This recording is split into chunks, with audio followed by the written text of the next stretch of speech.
বারোটি রাজনৈতিক দলকে সম্প্রতি নির্বাচন কমিশনের পক্ষ থেকে তুলে ধরা হয়েছিল পরিসংখ্যান যে নিষ্ক্রিয় রয়েছে রাজনৈতিক দলগুলি অতি সত্বর বাতিল করা হবে।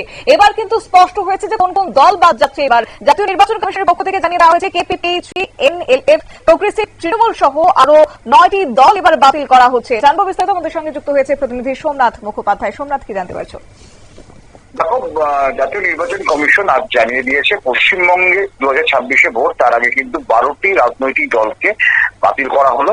কারণ এরা 6 বছর বা তার বেশি সময় ধরে নিষ্ক্রিয় অবস্থা রয়েছে। যাদের মধ্যে উল্লেখযোগ্য দল হলো, একটা সময় বাংলার পাহাড়ে ক্ষমতা যারা ছিলেন সেই সুভাষ কেশিং এর জিএনএলএফ এর পাশাপাশি যে দলটি বাদ গেল, উত্তরবঙ্গের খুব জনপ্রিয় দল হিসেবে একসময় উঠে এসেছিল কামতাপুর প্রোগ্রেসিভ পার্টি, যার নেতা ছিলেন নিখিল রায়।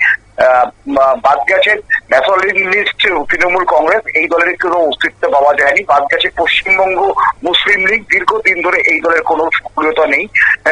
বাদ গেছে আম্বেদকর পার্টি, বাদ গেছে আরেকটি প্রধান দল যারা কিন্তু নির্যাতিতা বিপ্লবী পার্টি নামে পরিচিত ছিল, কিন্তু দীর্ঘ 6 বছরের বেশি সময় ধরে এই দলগুলোর কোনো অস্তিত্ব খুঁজে পায়নি নির্বাচন কমিশন। তারপরেই কিন্তু আজকে একেবারে তাদেরকে বাতিল বলে ঘোষণা করে দিল নির্বাচন কমিশন। শতাব্দী, ধন্যবাদ।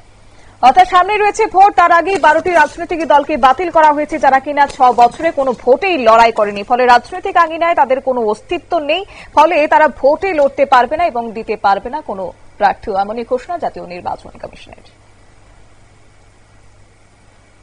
সংবাদ আপাতত এই পর্যন্তই। পরবর্তী আপডেটের জন্য চোখ রাখুন শুধুমাত্র নিউজ ভ্যানগার্ডের পর্দায়। নমস্কার।